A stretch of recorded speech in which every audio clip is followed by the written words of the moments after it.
Buenas noches. Deseo dar una cordial bienvenida a este evento de webinar, que es la 11ª Conferencia Internacional de Infertilidad sobre el tema acumulación de óvulos en pacientes bajas respondedoras. Deseo agradecer de manera muy fraterna a los panelistas, al doctor Giordana de Argentina, al doctor Trapanco de México, al doctor Castro de Colombia y al doctor López, conterráneo nuestro, quienes nos han dedicado un valioso tiempo para poder transmitirnos y traernos sus conocimientos con una vastísima experiencia en el área de reproducción humana.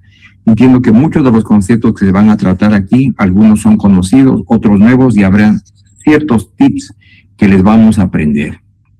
Entonces, muchas gracias a ustedes, doctores, que nos han dedicado un tiempo valioso para continuar con su labor educativa, que es parte del quehacer diario en reproducción humana. Bien, entonces nosotros, en primer lugar, les voy a anunciar a los participantes que deseen obtener de asistencia. El enlace se compartirá en el chat después de la presentación del doctor Giordana. En primer lugar, me voy a permitir presentar a los doctores, al expositor principal y a los panelistas de esta noche. El doctor Santiago Giordana es un prestigioso biólogo de la reproducción humana argentino que realiza sus actividades en la ciudad de Buenos Aires. Tiene la especialidad en embriología clínica por la Sociedad Argentina de Medicina Reproductiva, SAMER, Buenos Aires, Argentina. Es máster en medicina reproductiva por el IBI de Valencia y por la Universidad de Valencia, España. Es director del laboratorio FIV en el área de embriología, andrología y laboratorio de PGT en Buenos Aires, Argentina. Es director del laboratorio FIV en WebFIV en el área de embriología, andrología y laboratorio de PGT en Buenos Aires. Es socio gerente de Sperm Bank, Banco Argentino de Semen, y consultor de embriología clínica, optimización de equipos y gestión de clínicas de fertilidad en Argentina. Pues Robert Trapanco es un joven médico, pero con una gran experiencia, tanto en el plano clínico, como en el plano quirúrgico, como en el plano educativo. Él tiene la especialidad en ginecología y obstetricia del Instituto Nacional de Perinatología de la Ciudad de México. Es especialista en biología de reproducción humana del Instituto Nacional de Perinatología. Tiene un curso de alta especialidad en cirugía endoscópica ginecológica en el Hospital General Dr. Manuel G. González. Es médico adscrito al Servicio de Reproducción Asistida del Instituto Nacional de Perinatología, INPER. Colaborador médico de Life Science, programa automatizado de FIV, y es profesor de la especialidad de biología de reproducción en el Instituto Nacional de Perinatología, INPER, y del Hospital Ángeles Pedregal en la Ciudad de México. El doctor Eduardo Castro es un médico de gran experiencia en el área de reproducción humana, colombiano, muy vecino nuestro, pues, y como todo colombiano, muy querido por su forma de ser, naturalmente. Al igual que el resto de colegas, naturalmente. Él tiene la especialidad de ginecología y obstetricia en la Universidad del Rosario, Hospital Infantil Lorencita Villegas de Santos, en Bogotá, Colombia. Especialidad en endocrinología ginecológica e infertilidad en la Universidad de Münster, Renania, en el norte de Westfalia, Alemania. Es socio fundador y director médico de Reprotec.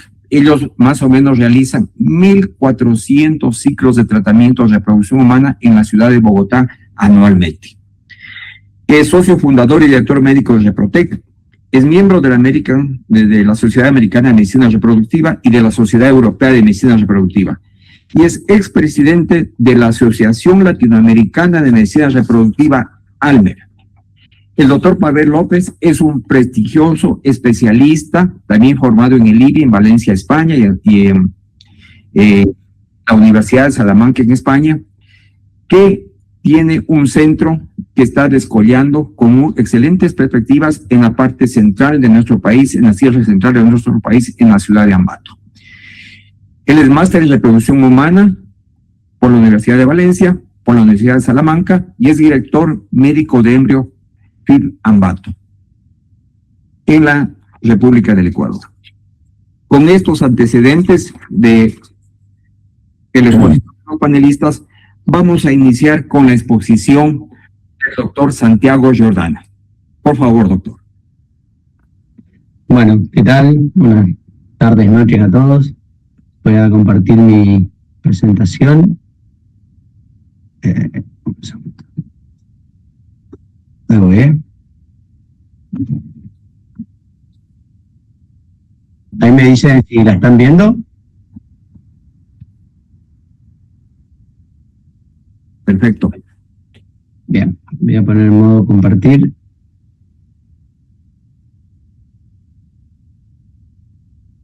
Uy, perdón. Ahí estamos. Bueno, primero que nada, agradecer por la invitación. La verdad que es un placer y un honor para mí poder participar de esta jornada. Muchas gracias por la invitación y, bueno, el tema que me toca hablar hoy es efectividad sobre la estrategia de acumulación de ovocitos en bajas respondedoras y también en baja respuesta. Como todos sabemos, estas pacientes suelen traernos algunos dolores de cabeza en la clínica, aunque en realidad las más perjudicadas son las mismas pacientes, pero las situaciones que solemos tener baja reserva ovárica, en la cual vamos a tener pocos ovocitos M2 en la punción, vamos a tener seguramente un número de blastos muy bajo, con lo cual las probabilidades de obtener un embrión haploide son aún más bajas y esto nos lleva a una tasa de éxito. Si bien la acumulación de ovocitos, si hay algunos trabajos, se puede usar en cualquier tipo de pacientes, donde está más recomendada es en aquellas pacientes que están clasificadas por el grupo Poseidón. Yo creo que casi todo el mundo está familiarizado con esta definición, pero básicamente lo que hace es ubicar a distintos grupos de pacientes según su edad, según su reserva ovárica, sus datos de antimuleriana, etcétera, y se divide en pacientes que ya de entrada tienen pocos ovocitos o en pacientes que si bien tienen una reserva normal son bajas respondedoras, y estas son las candidatas principales a poder entrar en la estrategia o en las series de acumulación de ovocitos. Básicamente, por definición, la acumulación de ovocitos es una estrategia que implica la recolección de ovocitos maduros en múltiples ciclos de estimulación, los cuales son vitrificados y almacenados, es decir, no se usan en fresco en ese ciclo. El objetivo principal de esta técnica es crear una corte más grande de ovocitos disponibles para la inseminación, evitando así la situación de los pacientes con respuesta ovárica normal. Básicamente la idea es hacer ciclos de estimulación, los óvulos que los sacamos los vamos a vitrificar y luego cuando tengamos el número que deseamos o que intentamos llegar, vamos a hacer una última inseminación, una última estimulación y vamos a juntar los ovocitos vitrificados junto con los óvulos en fresco. Entonces de esta manera aumentamos la corte de ovocitos para trabajar. Entonces un poco el núcleo de la charla es si vale la pena acumular o no vale la pena acumular. Repetimos, el objetivo teórico de la acumulación es aumentar el pulse de ovocitos, sobre todo en aquellas pacientes que responden mal o que tienen baja respuesta, y alcanzar así el número de una corte más grande, más parecida a las pacientes no respondedoras, como para tener al menos un blasto haploide para la transferencia. Encontramos, si buscamos en internet, en la literatura, en PubMed o en las distintas páginas donde podemos encontrar información, vamos a ver que hay varias calculadoras online que nos ayudan a estimar, o sea, en función de algunos datos puntuales de los pacientes, nos ayudan a estimar el número que necesitaríamos para alcanzar o una determinada cantidad de blastos o blastos euploides. En particular, estos dos trabajos me parecieron muy interesantes, son dos trabajos muy recientes. El de la izquierda es un trabajo del grupo IBI, donde lo que hace es justamente esto, realiza un cálculo para ver cuántos óvulos vamos a necesitar por cada paciente en función de su edad para obtener por lo menos un blasto euploide. Y el trabajo de la derecha es un multicéntrico que es muy similar, solo que ellos apuntan a buscar por lo menos 3 blastos euploides, porque lo que nos dicen es que con 3 blastos euploides tenemos un 97% de probabilidades de tener un nacido vivo sano en casa. Entonces, los dos trabajos son muy interesantes, son muy parecidos entre sí, pero está bueno leerlos como para también sacar información de cómo nosotros podemos en nuestros laboratorios hacer este tipo de cálculos, y ya hacia el final de la charla vamos a ver un poco de qué se trata eso.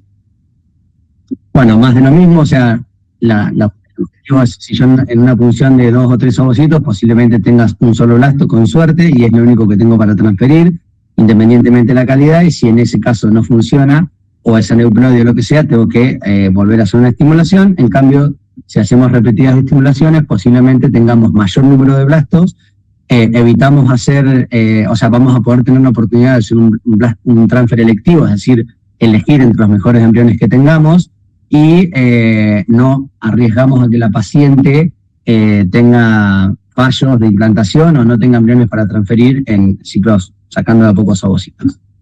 Esto en PGTA tiene más o menos la misma lógica, solo que acá la estrategia acumula no solamente a juntar embriones, sino embriones euploides. Si tenemos uno solo que sea euploide, esto se termina ahí. En cambio, si tenemos más embriones, tenemos más chance de obtener algún embrión euploide para la transferencia. Lo que vamos a ver más adelante es cuántos son los embriones, cuántos son los óvulos que necesitamos tener para alcanzar estos objetivos en distintas situaciones. ¿Por qué intentamos acumular ovocitos? Porque está estudiado, y también vamos a ver algunos trabajos más adelante, que las pacientes que hacen ciclos de A1 con pocos óvulos y no tienen embriones o no tienen blastos euploides o no se embarazan, después del segundo o tercer ciclo ya empiezan a estar con mucha lógica, muy cansadas emocionalmente, y empiezan a aparecer en su cabeza o la idea de abandono, de abandonar el tratamiento, abandonar nuestra clínica porque por ahí piensa que no somos lo suficientemente buenos como para cumplir el objetivo, y muchas pacientes empieza a aparecer la donación como una opción. Entonces más adelante vamos a ver que quizás utilizando esta estrategia de acumulación de ovocitos podemos retrasar esa decisión hasta quizás alcanzar el objetivo con óvulos propios. Otra de las bases en las que que se apoya la acumulación de ovocitos es que asumimos, y lo vemos en números en general, también vamos a hacer datos sobre eso, que los ovocitos vitrificados se comportan de la misma manera que los ovocitos de fresco, es decir, que la vitrificación no estaría alterando el comportamiento o el rendimiento de los ovocitos. Y que en los casos de los programas de PGTA, la vitrificación no genera mayores tasas de aneuploidía. Basándonos en estos dos pilares, podemos utilizar o pensar en abordar esta estrategia. Pero antes vamos a hablar un poquito de cuándo surgió este concepto por primera vez, o una de las primeras veces fue la doctora Ana Cobo del grupo IBI, donde fue ella quien empezó a hablar en la posibilidad de esto, ¿no? Justo con el desarrollo de la técnica de vitrificación, utilizar esta técnica para acumular ovocitos. Entonces hicieron un trabajo en que tomaron bajas respondedoras. Las estrategias eran hacer punciones en fresco como grupo control, comparado con pacientes que hacían acumulación de ovocitos más un ciclo en fresco. Es un estudio de corte, es no randomizado porque, de prospectivo no randomizado, porque en realidad en el trabajo describen que ellos les preguntaban a los pacientes si querían entrar en un programa o en otro. De todas maneras, el trabajo se publica, y las primeras conclusiones que sacan es que la tasa de la cancelación de transferencias en el grupo que solo hicieron tratamiento en fresco es significativamente mayor y con mucha diferencia porcentual respecto a las pacientes que hicieron ACUBIT. Es decir, las pacientes que acumularon cancelaron menos. También las pacientes que acumularon tuvieron en promedio más embriones para transferir, con una diferencia significativa. No encontraron diferencias significativas en la tasa por paciente, de nacidos vivos por paciente, pero sí en las tasas acumulados por paciente. Entonces, las conclusiones del trabajo de Ana Cobo es que la acumulación de ovocitos para ella sería una estrategia eficaz en pacientes bajas respondedoras o con baja reserva. Ventajas principales: empieza también a aparecer este concepto de reduce la tasa de cancelación, esto de que genera cortes embrionarias comparables a la norma respondedora, y sí ven un aumento en la tasa acumulada de nacidos vivos porque, vamos a traer más embriones para transferir. Las limitaciones del estudio, que no es un estudio randomizado, eso por ahí, ya que las pacientes elegían. Hay un riesgo de sobretratamiento, y después vamos a hablar un poquito de este concepto, es decir, ¿qué pasaría si el óvulo que va a generar el embrión que nos va a embarazar estaba en el primer ciclo y no en el último? Entonces, en este caso yo estaría haciendo algunos ciclos, algunas estimulaciones de más, pero la realidad es que no lo sabemos de antemano, y que es clave que para que los centros puedan utilizar esta estrategia tienen que tener un departamento de criopreservación que funcione muy bien. Este es otro trabajo un poco más reciente en el tiempo. En este trabajo lo que hacen es agarran las mismas pacientes, una corte de ovocitos congelados y vitrificados, una corte de ovocitos en fresco, usan el mismo esperma, los llevan a estadio de blasto, les hacen estudios de PGTA, vitrifican la biopsia y luego transfieren los embriones euploides luego del resultado del PGT. Y ellos se centran en demostrar que, como mencionamos antes, los ovocitos, la tasa de euploidía de los ovocitos que derivan de óvulos vitrificados no tiene una diferencia significativa con las tasas de euploide de los embriones que derivan de ovocitos en fresco. Y tampoco encontraron diferencia significativa en la tasa de implantación. Ellos concluyen que la vitrificación no genera aneuploidías adicionales, la implantación y el potencial de desarrollo equivalentes al ovocito fresco, y que la acumulación de ovocitos permite aumentar el número de blastocitos de euploide disponible para la transferencia. De esta manera hacemos que el programa de PGTA sea un poco más óptimo. Este es un tercer trabajo que les quiero mostrar. El modelo o el diagrama de trabajo anterior, solo que, pacientes, las mismas pacientes, ovocitos frescos, ovocitos vitrificados, algunas hicieron hasta 5 ciclos de vitrificación, ixima, cultivoblasto, transferencia embrionaria, en este caso no hacen PGT. Y este trabajo nos dice que no encuentra tasas significativas en las tasas de fertilización, pero que sí encuentra una tasa de aborto mucho mayor en pacientes que acumularon ovocitos, es decir, que los ovocitos vitrificados para ellos estarían empeorando la calidad de los ciclos y no estarían generando, más abortos. Entonces la conclusión es que para estos autores no están de acuerdo con la acumulación de ovocitos, ya que no mejora la tasa de nacidos vivos en estas pacientes, se observan muchas más tasas de aborto y se requieren funciones, ¿no? Acá otra vez aparece el concepto de la sobreestimulación, y según estos autores no tendría sentido sobreestimular a los pacientes, ya que la estrategia parecería ser poco eficiente y con mucha mayor carga clínica y emocional.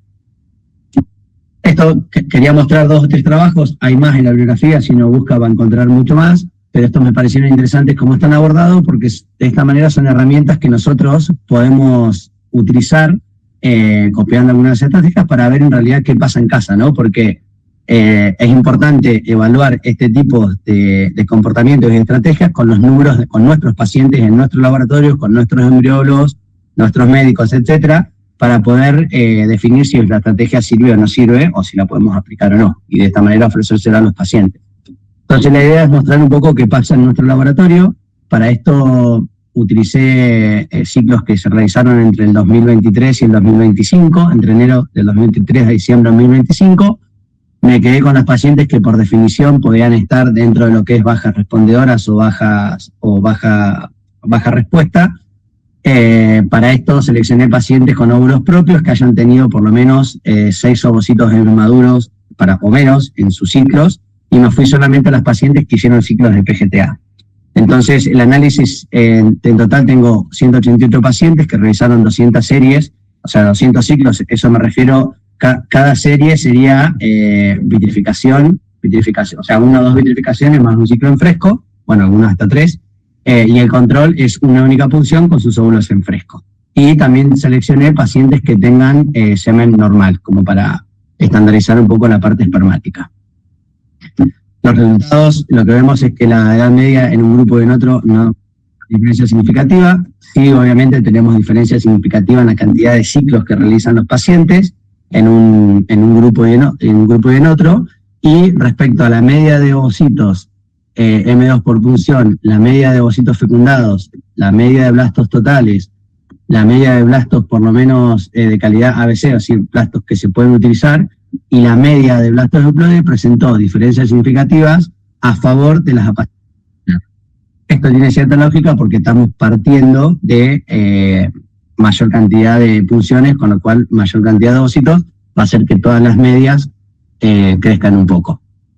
Donde no vimos diferencias significativas es la tasa de fecundación, comparando un grupo versus otros. Tampoco encontramos diferencias significativas en la tasa de llegada de blasto, y este dato que nos parece muy importante es que no hay diferencias en las tasas de euploidía entre el grupo que acumularon y el grupo control. Acá lo que muestra este gráfico es el porcentaje de pacientes que tuvieron, por ejemplo, en este caso, un blasto de cualquier calidad o más, pero porque tenían por lo menos un blasto. Fíjense que en las pacientes que acumularon, el 94,7% de los pacientes tuvieron por lo menos un blasto, versus el 74,2%, hay diferencia significativa. Si nos vamos al grupo de blastos útiles, también encontramos diferencia significativa, encontramos un porcentaje más grande de pacientes que van a tener por lo menos un blasto para transferir, y esto también lo encontramos en porcentaje de pacientes que tienen un blasto euploide. Más de la mitad de las pacientes que acumularon tuvieron por lo menos un blasto euploide para transferir, mientras que en el grupo control solo el 30% lograron ese objetivo. Y el concepto que venimos manejando, la tasa de cancelación de transferencia, fíjense que en el grupo que acumularon, solamente el 5,3% se quedó sin embriones para transferir, versus el 25,8% grupo que no tuvieron ningún blasto, no para transferir, sino que no tuvieron blasto, versus 25,8% en el caso de las pacientes del grupo control. Y estos datos son un poco el eje central de la estrategia de la acumulación de ovocitos. Respecto a la distribución de ovocitos 2 por serie, fíjense que en las pacientes que acumularon, esto tiene que ver también con las medias que hablamos anteriormente, pero el 73% de las pacientes pincharon 7 óvulos o más, mientras que en el grupo control la mayor proporción de pacientes pincharon, o sea, se inyectaron para el ICSI 3 óvulos o menos. La media de óvulos en las pacientes que hicieron acumulación fue de casi 10. Bien, ahora lo que muestro acá es la distribución de los blastos euploides por serie según la edad, es decir, estratificamos por edad y vimos la media de blastos euploides de cada grupo, y primer dato importante es que fue significativamente superior en todos los grupos, en todas las edades, para las pacientes que acumularon. Obviamente vemos un descenso de la media de óvulos de blastos euploides en las pacientes de mayor edad, que esto, bueno, sabemos todos que tiene que ver por las aneuploidías que arrastran de sus óvulos, en la mayoría de los casos, pero bueno, lo importante es que acumular nos da, en promedio, diferencias significativas de blastos euploides respecto a las pacientes que no acumulan. La media de óvulos, la media de ciclos en las pacientes que hicieron fue de 3, esto ya lo mencioné antes, y esto habla un poco del rendimiento de los óvulos también estratificado por edad en un grupo versus otros. Y fíjense que cuando digo rendimiento es cuántos óvulos M2 yo necesito para obtener por lo menos un blasto euploide según la edad de la paciente. Un poco inverso a lo que veíamos con las tasas de euploidía, la curva es muy marcada para arriba. Nuestros números nos dicen que con unos 4 ovocitos M2 en cualquiera de los dos grupos vamos a tener la posibilidad de tener un blasto euploide, y en pacientes de mayores de 42 años es un número prácticamente inalcanzable, que acumule o no se acumule, porque nos estaría diciendo que en promedio necesitaríamos 30 óvulos para obtener un blasto euploide para la transferencia. Y estos datos lo que nos ayudan es a comparar los dos grupos, focalizándonos solamente en los ovocitos en fresco. Es decir, en estos datos sacamos los ovocitos vitrificados y nos quedamos con los óvulos en fresco de un grupo y de otro. Y lo que vemos es que no encontramos diferencia significativa en ninguna de las 3 medidas que venimos viendo en el estudio, que son tasa de fecundación, tasa de blasto ABC o tasa de euploidía. Con lo cual los ovocitos en frescos en acumuladoras y los controles tuvieron un rendimiento biológico equivalente. No encontramos diferencia significativa en los puntos que analizamos. Ahora lo que vamos a hacer de acá en adelante es comparar cómo, la corte dentro de las pacientes que acumularon, cómo fue el comportamiento de los óvulos frescos versus los vitrificados. Entonces, el primer dato que aparece es la sobrevida ovocitaria, que es de 87,1. En principio, yo creo que está, si ve este indicador IDH, la tasa de sobrevida es un poco baja. La realidad que por las características y por la edad de las pacientes y por las características de los óvulos creo que es un valor aceptable, pero claro, si nos paramos en el 95% de sobrevida de los óvulos que tienen las donantes, esto nos parece un número bajo. Y luego lo que hicimos fue comparar las tasas de fecundación, y hago un dato. Estos datos, sobre todo la sobrevida ovocitaria, es importante tenerlo en cuenta también cuando hablamos con los pacientes de la estrategia, ya que tenemos que decirles que si bien podemos acumular unos 10 óvulos, arriesgamos la posibilidad de que alguno de los óvulos se pierda por la sobrevida ovocitaria. Son datos que los pacientes tengan que saber, por eso es sumamente importante que cada clínica conozca y que a la hora de aconsejar a los pacientes les puedan hablar con números, porque esto también ayuda a visualizar la situación y ayuda a que las pacientes puedan tomar decisiones con datos reales de nuestra clínica, no de la bibliografía. Bueno, la tasa de fecundación entre ovocitos frescos y vitrificados no presentó diferencia significativa. Donde sí vimos y nos llamó la atención es la diferencia significativa en la tasa de llegada a blasto. Si bien la diferencia porcentual no es muy grande, hubiéramos esperado que los ovocitos vitrificados no presenten diferencia significativa respecto a los frescos, un dato que también podemos compartir con nuestros pacientes, y la tasa de euploidía es prácticamente la misma, reforzando este concepto de que la vitrificación no genera aneuploidías extras en los embriones.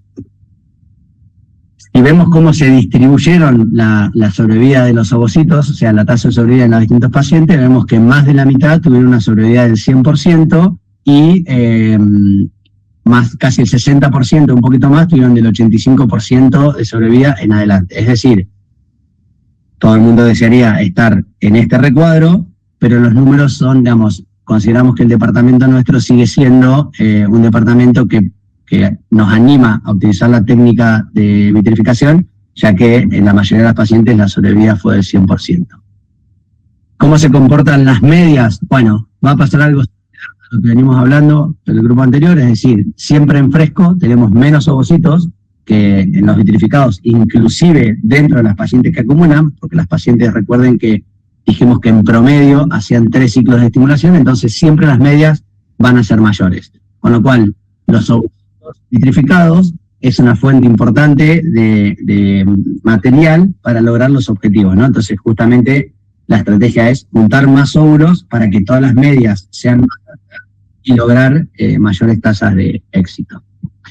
Esto un poco lo que venimos hablando es el rendimiento de los ovocitos euploide. Ahora volvemos a comparar acumuladoras versus control. Este es el N que nosotros mencionábamos que necesitábamos para obtener un blasto euploide, y de ahí podemos derivar el rendimiento por ovocito, que lo que vemos es que no hay diferencias significativas entre los dos grupos, con lo cual, desde el punto de vista de el comportamiento de los óvulos, la estrategia no sufriría riesgos, es decir, la vitrificación o los ciclos de estimulación no nos estarían aportando riesgo al rendimiento del óvulo.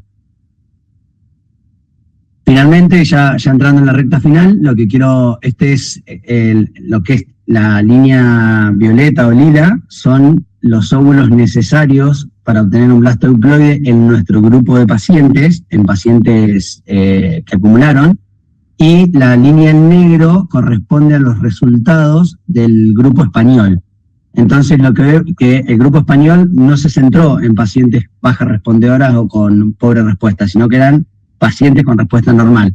De nuevo, otro factor más que nos ayuda a comprender esto de que el rendimiento de los óvulos no se va a ver alterado por la estrategia de acumulación.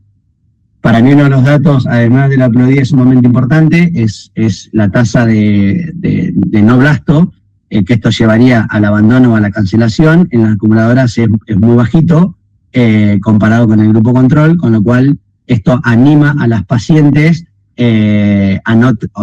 no sé si es que anima, sino que no permite que muchas pacientes pasen por la sensación de que se quedaron sin embriones, sin blastos y que no tienen ningún intento para hacer. Con lo cual, para mí, en lo personal, esta opinión, me parece que este es un buen indicador para mostrarles a las pacientes cuando queremos sugerirles que hagan acumulación de ovocitos. Finalmente, las tasas de implantación en un grupo y otro son totalmente comparables, no encontramos diferencia significativa, con lo cual también es un dato que alienta a utilizar esta estrategia. Nosotros como implantación damos sacos gestacionales sobre embriones transferidos. Respecto a costos, bueno, estos costos son de nuestro país, en ciclos privados. Ustedes no sé si saben, pero en Argentina la mayoría o el gran porcentaje de los pacientes hacen tratamientos por obra social, lo que perjudica un poco en la utilización de algunas estrategias, pero en ciclos privados donde los pacientes pagan el total del tratamiento, si nos imagináramos que una paciente para tener 2 embriones para biopsiar necesitaría hacer un ciclo de acumulación, o sea, un ciclo de vitrificación de óvulo más un FIB, y la biopsia de esos 2 embriones estaría gastando unos $15.900. Si esa paciente, en vez de acumular también para obtener 2 embriones para biopsiar, hubiera hecho 2 ciclos de FIB con 2 PGTA, el gasto hubiera sido casi de $3.900 más.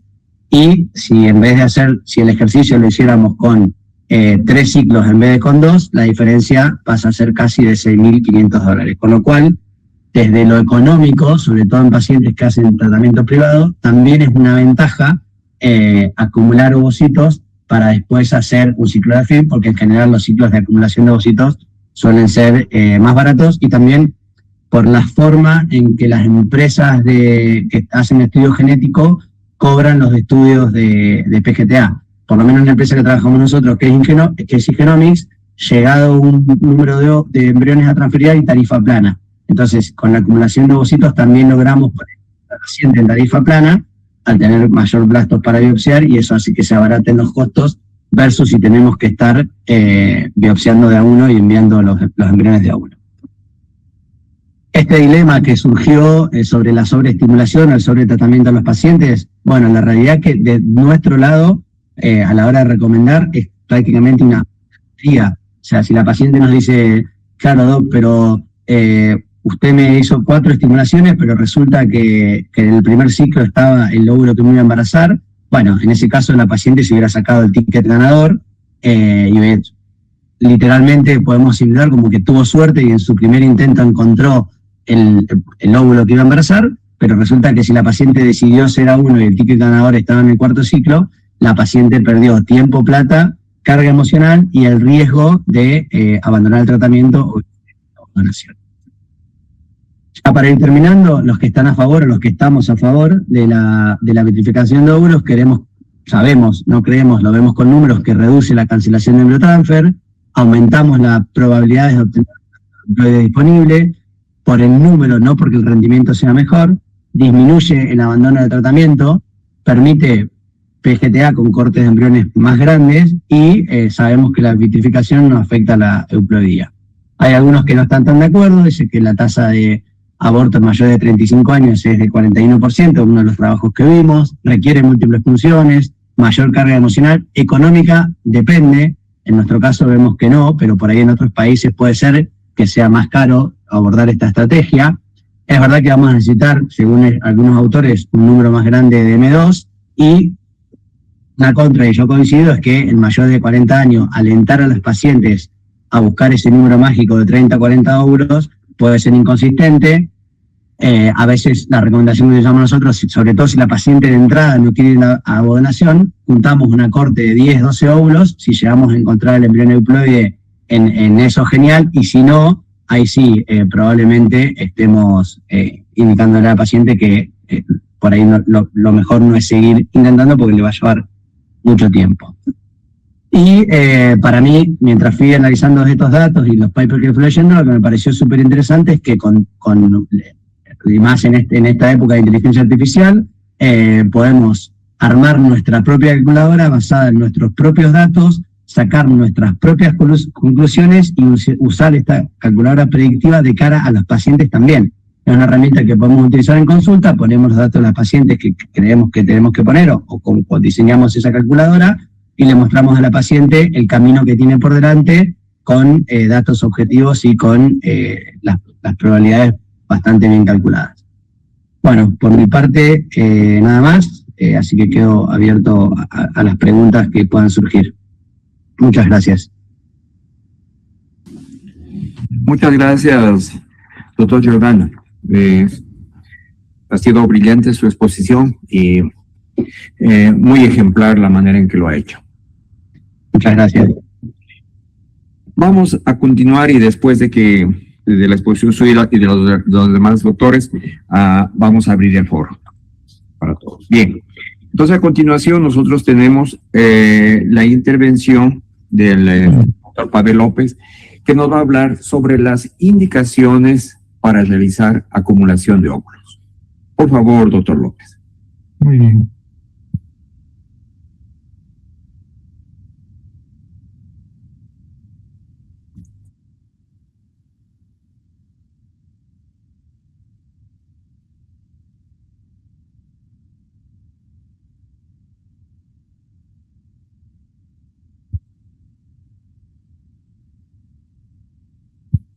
Ahí la podemos mirar.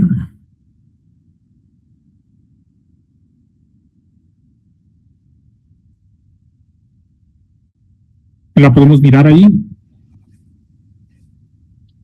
Sí, está perfecto. Sí, sí, se ve. Muy bien, buenas noches con todos.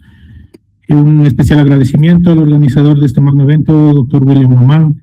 Es para mí un privilegio, un honor poder compartir este espacio científico con tan selecto grupo de profesionales.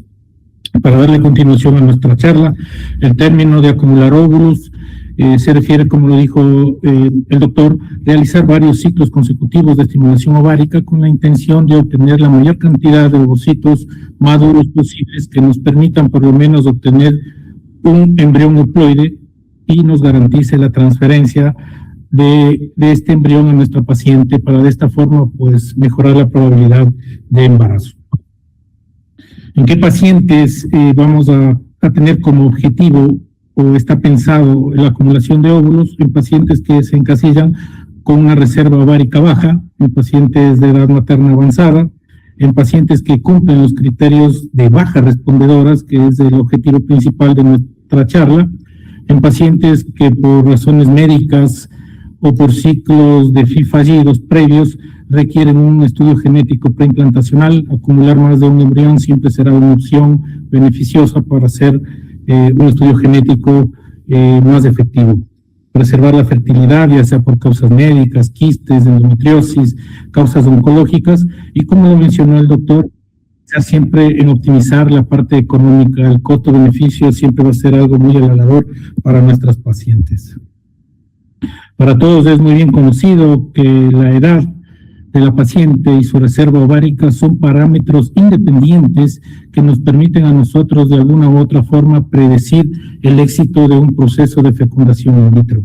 A mayor edad sabemos que vamos a tener menos reserva, que los procesos de estimulación ovárica o las respuestas de la estimulación, las respuestas a las gonadotrofinas exógenas, pues van a tender a la baja y por lo tanto el éxito del proceso de reproducción humana va a ir para abajo.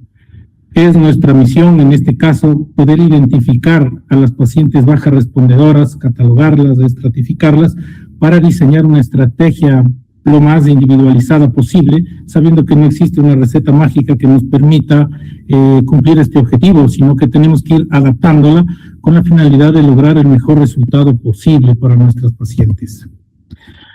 Es así pues que a partir del año 2016 la Sociedad Europea de Reproducción Humana y Embriología, EIRE, sociabilizó lo que hoy conocemos como los criterios de Poseidón, que frente a una diferencia con los criterios de Bolonia que pretendían establecer un diagnóstico de baja reserva, poca reserva, tomando en cuenta la edad de la paciente, su reserva. Hoy estos criterios están enfocados básicamente en hablarnos del pronóstico que tiene nuestra paciente frente a un tratamiento de fecundación in vitro. Esto lógicamente está moldeado por su edad, por el tipo de respuesta a la hormona que tiene. Sabemos siempre que la edad va a ser el factor más importante que está ligado o que nos permitirá en último término tener ovocitos de calidad, que está traducido básicamente por la presencia de un nacido vivo al final de un proceso de reproducción humana. A mayor cantidad de ovocitos recuperados, mayor será la probabilidad de euploidía que tenemos, el éxito del embarazo de nuestras pacientes.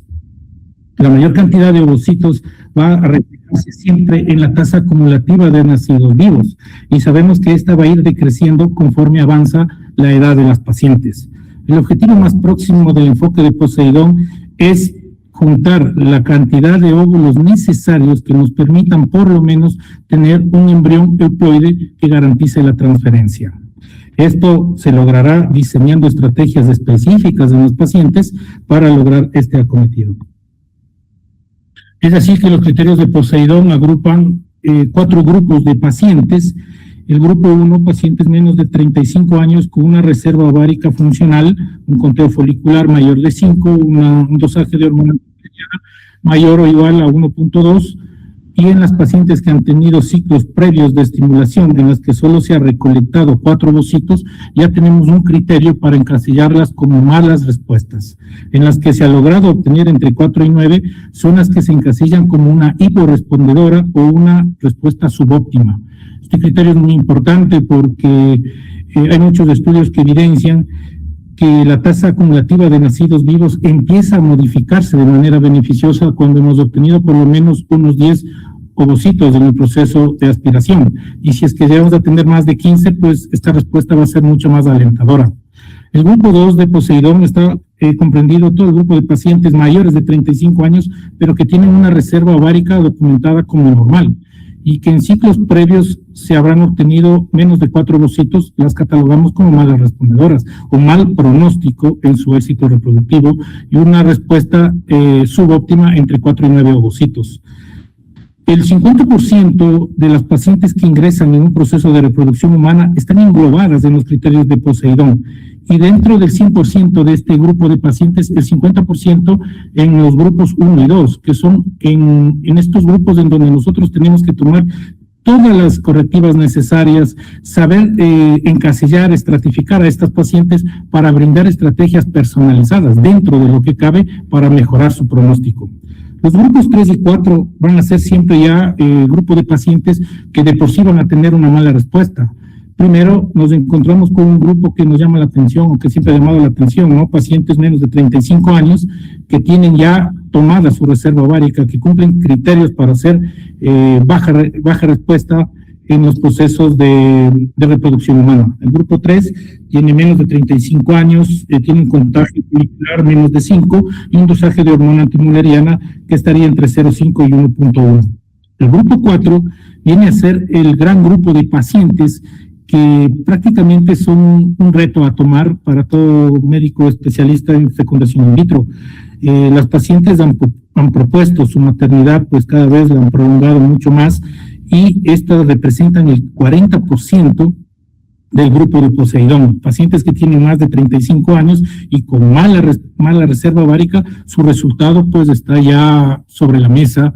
Y en estas pacientes es conveniente ver si es que vamos a plantear una acumulación de óvulos, a plantear un proceso de ovodonación. Como mencioné, el grupo 1 y 2 con pacientes menores y mayores de 35 años, pero con una reserva ovárica normal y que van a tener una pobre respuesta, digamos, nosotros tenemos que tomar los correctivos necesarios y plantearnos ciertas hipótesis para lograr encaminar la estrategia en estas pacientes. Hay baja dosis de hormona empleada, hay la hormona incorrecta, debemos cambiar la hormona. Hemos comprobado que hay un desarrollo asincrónico en la maduración de los folículos, esto siempre ligado a la edad de la paciente por el envejecimiento ovárico. Hay causa genética de base en la que encontramos un polimorfismo en los receptores de FSH, en los de LH endógenos. Tenemos compromiso técnico a la hora de desencadenar la ovulación de los folículos, a la hora de gatillar los folículos, o un proceso técnico a la hora de aspirar. Entonces tenemos que cuidar todas estas variables para poder ofrecer y encaminar una ruta y una estrategia específica para mejorar el pronóstico. Los grupos 3 y 4, como los mencioné, sí son grupos de mucho reto en los que nosotros tenemos que estar muy atentos para darle ese timbre, darle esa etiqueta de hiporrespuesta a la estimulación ovárica. Y para eso nos vamos a servir de dos marcadores o de dos índices, que es el índice de Ford, en la que nosotros tenemos que hacer una relación con los folículos antrales contados antes del proceso de estimulación y el número de folículos ovulatorios que hemos logrado conseguir luego del proceso de estimulación. Si esta relación es menos del 50%, automáticamente etiquetaremos como hiporrespuesta. Y lo mismo en el índice de folículo ovocito, que todos quisiéramos pues tener un folículo logrado, un ovocito encontrado. Si esta relación es menos del 50%, automáticamente catalogamos como una hiporrespuesta. Y toda la génesis de esta problemática sí va a estar englobada en estos 4 puntos. Tenemos una baja dosis de hormona, no estamos utilizando la hormona conveniente, podríamos cambiar la hormona, hay un medio ambiente genético que está implicado en esto, hay un desarrollo asincrónico de los folículos, hay compromiso técnico en el proceso de gatillar o de aspirar los folículos. Luego, una vez que nosotros tenemos identificado este grupo de pacientes que van a tener mal pronóstico en los procesos, echamos mano de las herramientas que tenemos hoy en día, como son las calculadoras, en las que se utilizan variables como la edad de la paciente, la reserva, el tipo de semen utilizado, a veces procesos previos de obtención de folículos. Y de esta manera, la calculadora tiene como finalidad predecirnos de alguna manera la cantidad mínima de ovocitos que necesitamos para lograr por lo menos un blasto diploide que nos permite o nos garantice un proceso de transferencia en nuestros pacientes. Estas calculadoras, según estudios, pues tendrán una precisión que ronda más o menos del 72% en nuestros procesos. Un ejemplo clínico en pacientes que no son Poseidón, una paciente de 36 años, que tiene una buena reserva. Nosotros necesitamos por lo menos unos 9 ovos de M2 que nos van a garantizar un 80% de probabilidad de éxito de lograr por lo menos un blasto diploide que nos permita un proceso de implantación. Luego de superar todas las dificultades que engloba un proceso de transferencia embrionaria, sobre todo a nivel endometrial, pues vamos a tener una probabilidad de 50-60% de implantarlo y de un 40% de tener un bebé sano en casa. Esta herramienta es valiosa, es útil para poder nosotros lograr un tratamiento personalizado. Para ir concluyendo, un mensaje importante para llevar a casa es que la edad materna y el número de ovocitos obtenidos siempre van a ser unos factores predictores o nos van a hablar del éxito a favor de los procesos de reproducción. Es nuestra obligación, dentro de lo que cabe, pues, determinar una estrategia personalizada para nuestros pacientes. Los criterios de Poseidón nos van a permitir obtener una ruta clara en este aspecto. Más ovocitos pueden mejorar los resultados, especialmente en los grupos que podemos cambiar el destino del resultado, grupo 1 y grupo 2. La edad sigue siendo un factor principal ligado netamente a la calidad ovocitaria. Y las calculadoras siempre van a ser una herramienta que nos ayuda a aumentar nuestro éxito. Eso es. Muchas gracias. López, muy aleccionadora su introducción para las pacientes que necesitan acumular óvulos. Bien, a continuación tenemos la exposición del doctor Trapanco, quien nos va a hablar acerca de cuáles son los protocolos de estimulación ovárica, cuáles son los protocolos alternativos en estas pacientes que son bajas respondedoras. Por favor, doctor Trapanco. Muchas gracias, buenas noches a todos, gracias al doctor Guamán, al Instituto Quiteño de Infertilidad. Y bueno, vamos a tratar de platicar un poquito sobre el camino a poder obtener los ovocitos. Creo que hoy en día el mayor reto en estimulación ovárica pues es justo las pobres respondedoras. Y bueno, desde esta publicación de Filippo Ubaldi en 2014, pues hay algún protocolo ideal. La realidad es que no lo hay. Sabemos que ha habido diferentes escuelas, desde considerar el uso de dosis altas, dosis bajas o mínima estimulación, anteriormente el uso de agonistas, posteriormente ahora los antagonistas, agonistas largos, FLAIR, ciclos naturales, doble estimulación, o incluso el uso de adyuvantes y algunas otras cosas más que siguen siendo controversiales y son consideradas experimentales todavía. Entonces, la realidad es que en las pacientes pobres respondedoras hay que tomar en cuenta que la literatura, pues desde hace muchos años para acá, tiene una heterogeneidad de los criterios que utilizan para evaluar las pobres respondedoras. Si bien tenemos claro que los de Bolonia son los últimos que se han ido refinando para seleccionarlas anteriormente a 2016 o a la publicación de este grupo de Poseidón, pues usaban otros criterios, ¿no? Y en 2011 los criterios de Bolonia.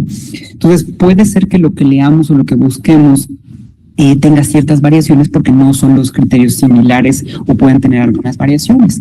En este caso, en esta revisión, donde estaba la doctora Zuncara, nos habla sobre el uso de agonistas largos, que bueno, cada vez se ve más, al menos en lo personal, en la clínica donde trabajo, y versus los protocolos cortos. Y la realidad es que la literatura ya desde hace tiempo ha publicado o ha descrito que es una buena opción, ¿no? Los dos tipos de protocolo no cambian en cuanto a la tasa de embarazo. En algunas publicaciones habla de que un ciclo largo podríamos obtener tal vez un mayor número de ovocitos capturados, sin embargo, de manera global no cambia como tal la tasa de recién nacido vivo, que es algo que interesa mucho en este tipo de pacientes. Y por eso, bueno, es que se ha migrado, además de la protección contra riesgos de síndrome de preestimulación ovárica, a los protocolos con el uso de antagonistas. Pero pues no ha habido una diferencia que realmente haya marcado y por eso se ha ido migrando con el tiempo.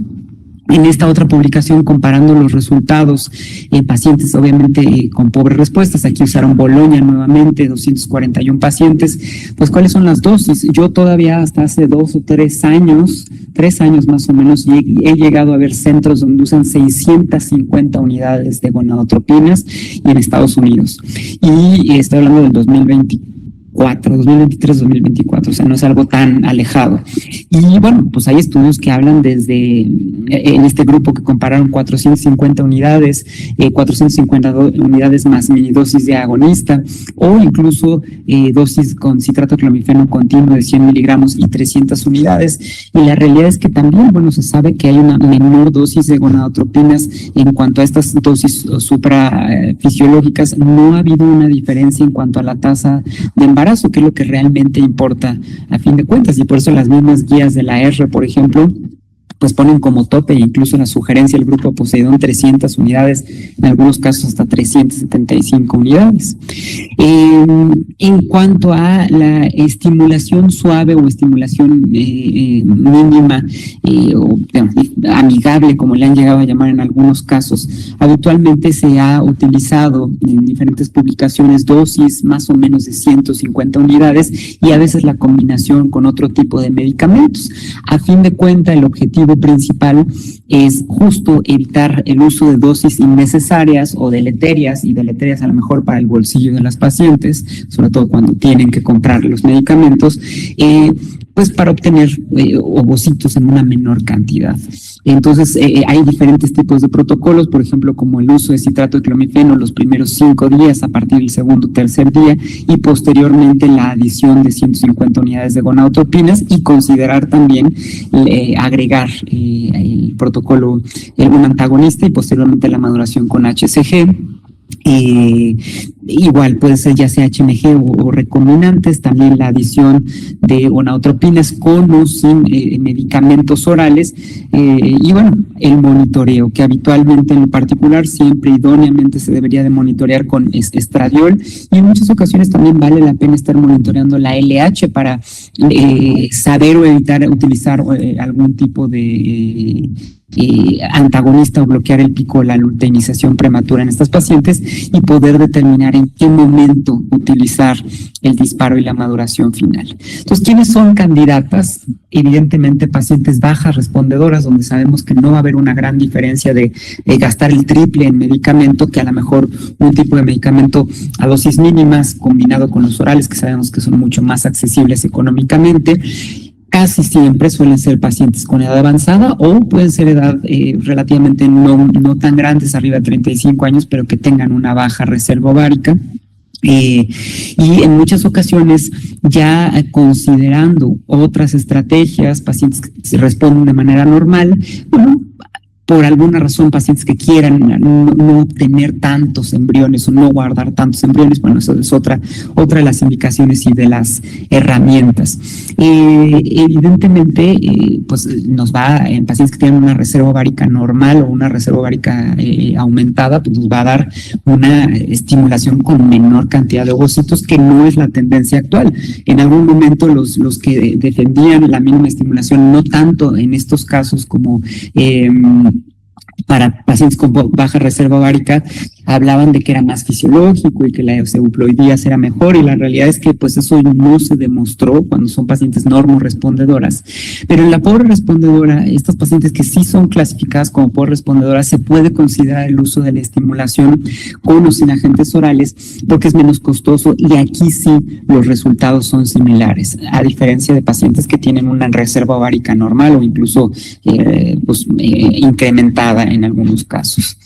Ahora, otra estrategia en el caso de la doble estimulación.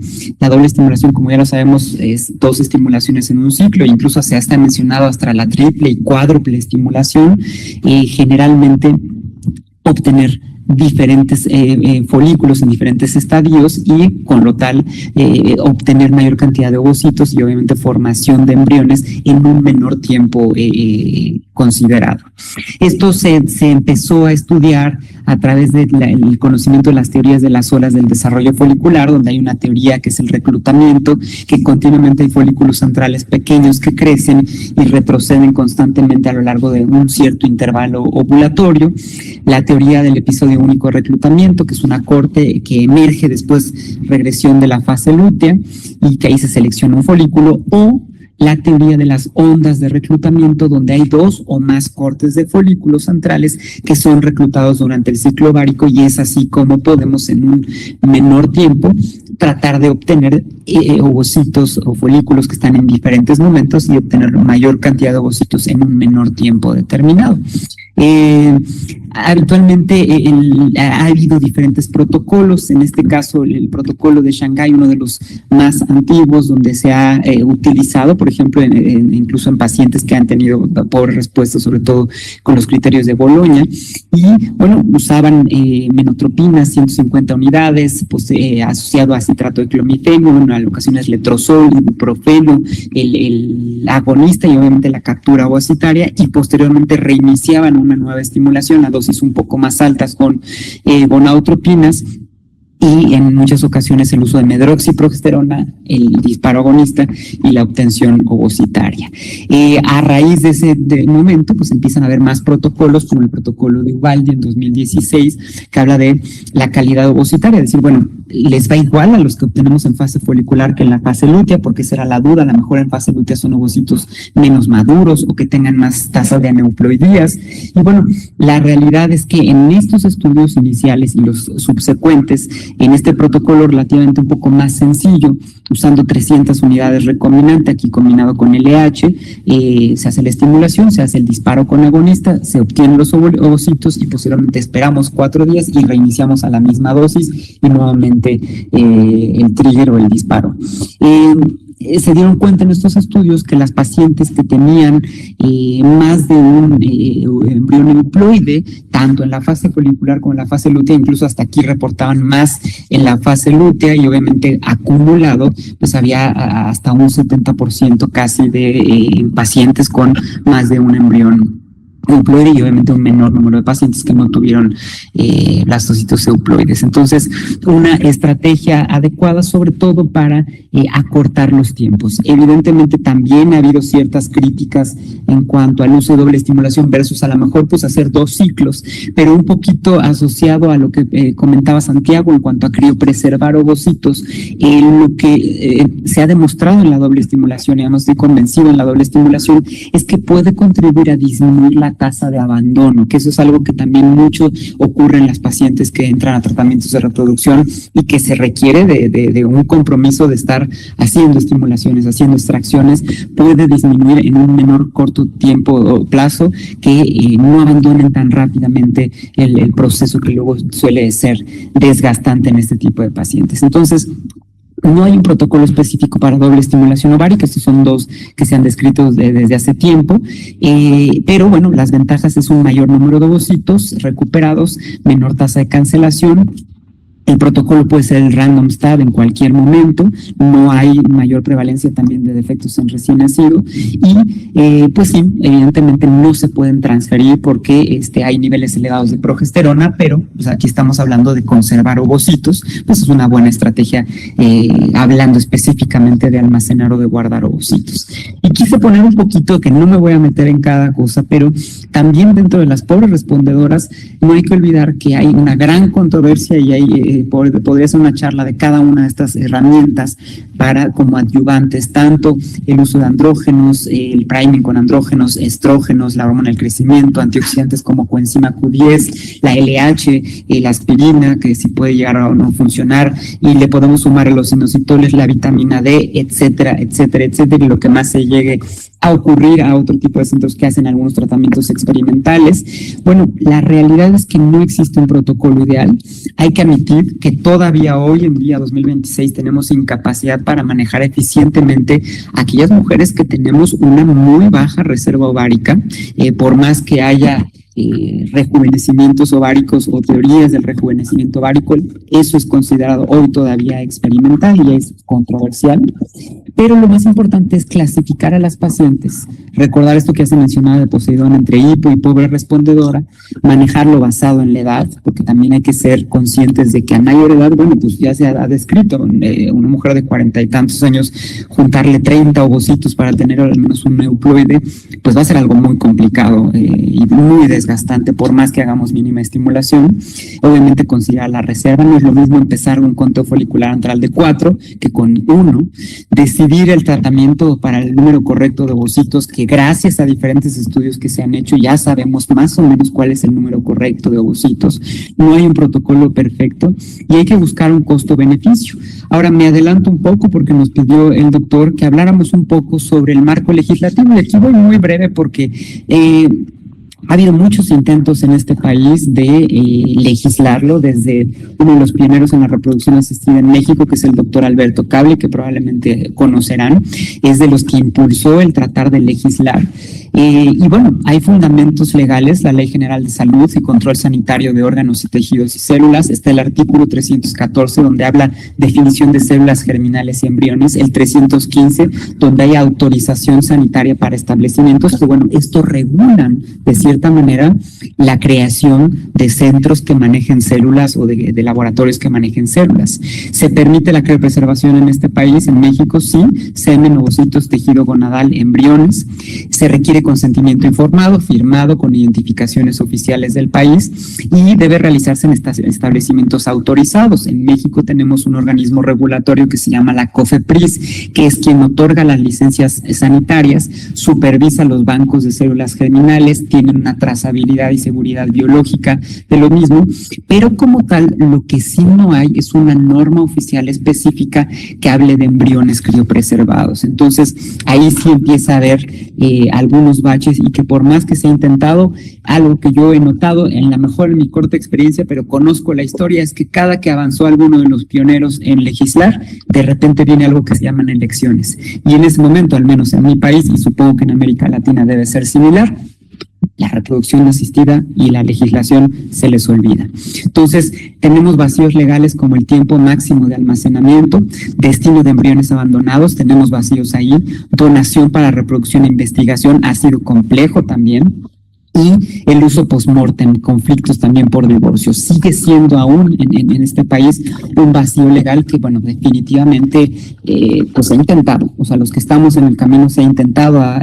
El año pasado estuvieron en la Cámara de Diputados y Senadores varios de mis compañeros y bueno, pues ya vienen las elecciones otra vez en el 2027 que le llaman las elecciones intermedias, entonces eso lo complica nuevamente. Traslado nacional e internacional deben de tener el cumplimiento sanitario, la bioseguridad y cadena de custodia y permisos que sí se pueden otorgar de importación y exportación cuando eso corresponda, pero aún así seguimos teniendo ciertas iniciativas que han intentado regular la reproducción asistida, pero todavía no existe una ley federal integral vigente, al menos en el país. La criopreservación es legal, sí, existe supervisión principalmente por ese organismo de COFEPRIS, pero aún hay varios vacíos jurídicos y que, bueno, todos me imagino que saben que cuando no hay una ley, bueno, pues eso se presta a diferentes cosas que probablemente no sean éticamente idóneas. Muchas gracias por su tiempo. Doctor Trapango, muchas gracias por su excelente exposición, muy clara, muy precisa. Pues yo ya lo conozco a usted, ya lo he escuchado exponer varias veces y sé del nivel que usted tiene. Gracias. Bueno, y terminamos con la última exposición para cerrar con broche de oro, la exposición del doctor Eduardo Castro, nuestro colega, nuestro vecino de Bogotá, que nos va a hablar, pues, en definitiva, qué interrogantes nos quedan con respecto al manejo de las pacientes con baja respuesta en los ovarios, con bajo número de ovocitos. Por favor, doctor Castro.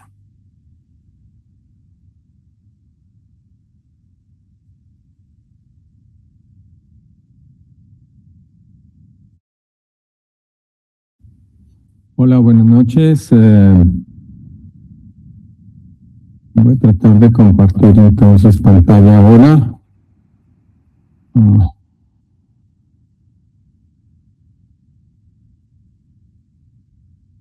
No sé si estoy compartiendo ya la pantalla.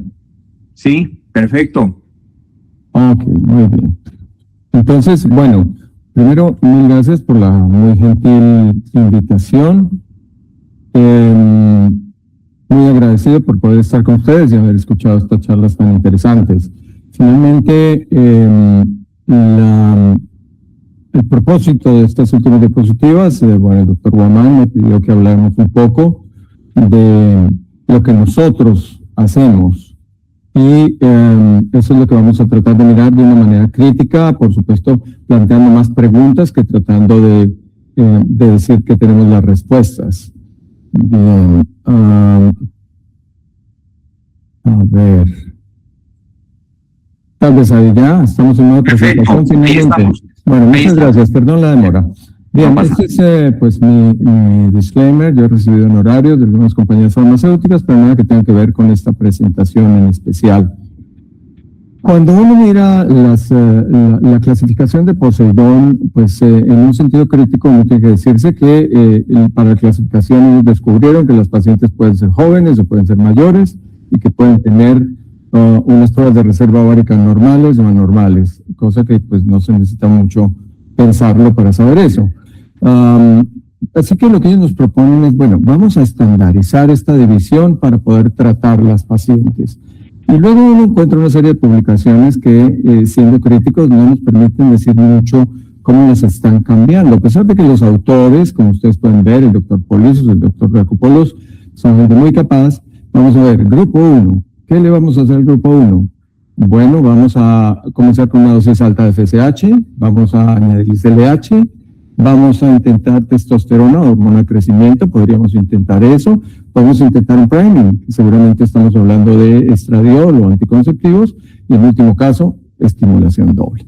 En cambio, en el grupo 2, como ustedes ven, vamos a utilizar dosis altas de FSH, vamos a adicionar LH, vamos a hacer un priming, y si no funciona nada, vamos a hacer doble estimulación. ¿Diferencias? Ninguna. Pero en el grupo 3, en cambio, vamos a hacer un priming, vamos a utilizar las dosis máximas de FSH, y si nada funciona, vamos a hacer una doble estimulación. En este artículo no mencionan la LH, y no entiendo por qué los pacientes del grupo 3 no pueden tener una mutación en sus receptores de FSH como cualquier otro paciente. Así que en cualquier caso, yo utilizaría también la LH. En el grupo 4, que ese sí es difícil de manejar, entonces vamos a utilizar las dosis máximas de FSH, vamos a añadir LH, vamos a intentar hacer un priming, y si nada funciona, vamos a hacer doble estimulación. Es decir que la clasificación de Poseidón puede tener un efecto muy importante desde el punto de vista de investigación, pero en el plano práctico es más bien poco lo que nos ofrece. Todos los grupos son tributarios de las mismas posibles intervenciones. Si no tuvieran una dosis alta, utilizar la dosis alta para nosotros, ya lo dijo Rubén también, y para ESRE 300 unidades de gonadotropina serían una dosis tope para la mayoría de las pacientes.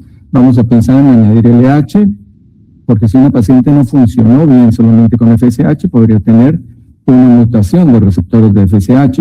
Vamos a intentar hacer una sincronización, podemos hacer FOD, FOI, lo que ustedes quieran, pero el hecho es que si una paciente respondió de una forma inesperadamente baja, sincronizarla nos puede servir, sin importar cómo veamos el FOD o el FOI o cuánto nos dé. Podemos hacer acumulación de ovocitos si la paciente no nos respondió de ninguna otra forma, y ya podríamos pensar en la posibilidad de utilizar andrógenos, hormona de crecimiento, y variar los agonistas con los antagonistas. No hay nada nuevo ahí, ya lo dijo Rubén también. Tal vez decía Sergio Cara hace poco en una conferencia que dio hace como unos 10 días en Marruecos, que el aporte más importante es poner el blastocisto euploide como la finalidad a corto plazo de la estimulación. Y yo creo que eso sí es algo muy importante, aunque 4 años antes de la clasificación Poseidón ya Richard Scott y Eric Foreman nos lo habían dicho. ¿Qué hacemos nosotros desde el punto de vista práctico y cómo le explico yo un poco a las personas que comienzan a trabajar en esto con nosotros? ¿Cómo vemos nosotros las pacientes? Las pacientes que vienen a nuestro centro y no han tenido una estimulación ideal, pues debemos procurar que la tengan. Y la forma de entender por qué hay pacientes en los cuales queremos utilizar dosis altas y otras en las que no, es que en las pacientes que no han tenido una estimulación ideal, nosotros podemos hacer un símil con un pozo que hagamos. Tenemos una finca, vamos a hacer un pozo porque necesitamos agua. Y este es el nivel freático, este que ustedes ven aquí. Y luego, pues nosotros queremos sacar agua y si botamos un balde pequeño, obtenemos poca agua, pero si ponemos un balde grande, vamos a tener una cantidad mayor de agua. Esa es la condición de las normorespondedoras, o en algunos casos de las pacientes respondedoras subóptimas. Entre más grande el balde que utilicemos, mayor la cantidad de agua que recuperaremos. Entre más alta la dosis de gonadotropinas que usemos, mayor la cantidad de óvulos que recuperaremos. Sin embargo, viene el verano y el nivel freático baja. Viene la edad o la reserva ovárica baja y la paciente tiene menos óvulos. Este es el nivel freático, ¿cierto? Esto es la paciente pobre respondedora real. No importa si nosotros usamos un balde grande, no importa si usamos un balde pequeño, la cantidad que podemos recuperar es la misma porque no podemos crear óvulos. Así que tenemos la paciente que llega y nunca ha tenido una estimulación ideal. Vamos a hacer todo lo que dijimos. Le vamos a poner, no podemos darnos el lujo de no ponerle 300 unidades de gonadotropinas. No podemos darnos el lujo de no usar LH. No podemos darnos el lujo de no sincronizarla. Todas esas cosas que acabamos de revisar y que en buena parte Rubén también nos había mostrado. Pero la paciente del lado derecho es la paciente que realmente es una pobre respondedora, es la paciente que ya ha pasado por estimulación ideal y sin embargo te dio 2 o 3 óvulos. Ya no tiene sentido que le demos 300, ni 450, ni 600 unidades de gonadotropinas. Para utilizar por encima de 300, bueno, tenemos 7 estudios que nos han mostrado que no hay una ventaja de utilizar 450 o 600 unidades, y en estos pacientes específicamente que ya han sido estimulados de una manera ideal, podemos devolvernos. ¿Y qué es lo que vamos a hacer? Vamos a utilizar un medicamento oral, si lo deseamos, o dosis bajas de gonadotropinas. En nuestro caso, nosotros utilizamos citrato de clomifeno a partir del segundo día del ciclo por 5 días, y sobre los 2 últimos días del citrato de clomifeno, ya que por la farmacodinámica de las gonadotropinas hay una acumulación, no solo alcanza un estado ideal después de unos 4 días, entonces sobre los 2 últimos días de clomifeno medimos las 150 unidades de gonadotropinas. Bien. El objetivo, dijimos, es tratar de obtener un embrión euploide. Podemos hacerlo como queramos, podemos utilizar la calculadora y todos los sofisticados que queramos, o podemos utilizar esta caricatura que nos da el doctor Ubaldi, que funciona exactamente igual, o podemos utilizar datos reales en vez de calcularlos, como nos muestra el estudio del IBI, que nos habla del número promedio de óvulos que se requieren para tener un embrión euploide. O por último, como nos dijo el doctor Jordana, es ideal si tenemos nuestros propios datos. Pero cualquiera de esas cosas sirve si uno tiene claro en su cabeza que lo que quiere es tratar de llegar a tener un embrión euploide. Vamos a... Ahora no me pasó más esto. Por alguna razón. No, otra vez me está pasando la diapositiva.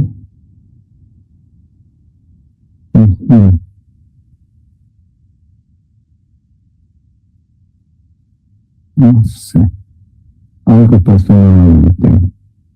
Puedo dejar de compartir o volver a compartir, porque realmente no entiendo por qué se trabó ahí.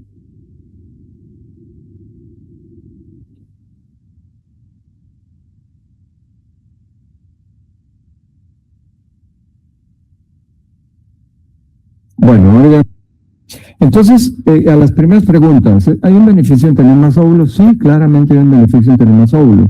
¿Hay un beneficio en la paciente con una respuesta baja en hacer 2 estimulaciones?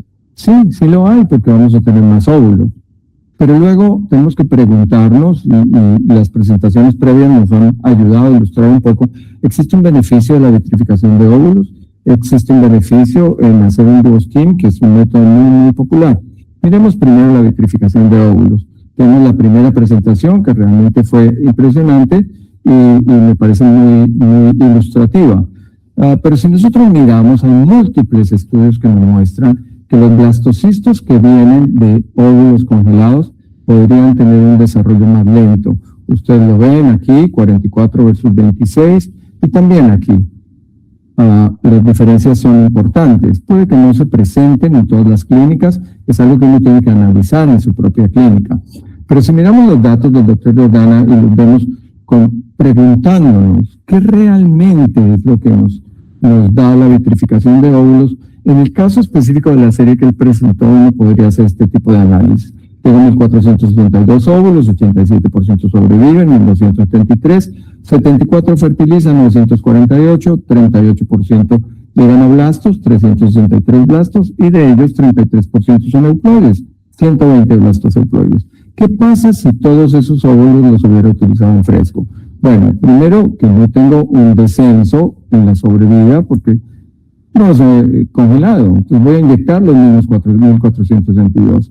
Nos dicen que la tasa de fertilización para ellos fue 76.8%, tendría 1.122 fertilizados. Y si el 44% llegaron a ser blastocitos, cuando los usaron en fresco, tendría 499 blastos. Y si de ellos 33.2% fueron euploides, tendría 166 embriones euploides. Esta es una mirada crítica que no pretende, desde luego, tener la verdad, pero que nos hace preguntarnos, en nuestra propia clínica, ¿cómo veríamos eso? Porque en estos datos, claramente, perdimos 44 embriones euploides, que mal contado representan un 26% de todos los embriones euploides. Así que, cuando uno tiene una tasa de sobrevida que es relativamente moderada, pues uno tiene que preguntarse si valdría la pena hacer un banqueo de embriones. Por supuesto, como les digo, no estoy tratando de dar respuestas, sino de hacer preguntas que son inteligentes y que pueden servirle a uno.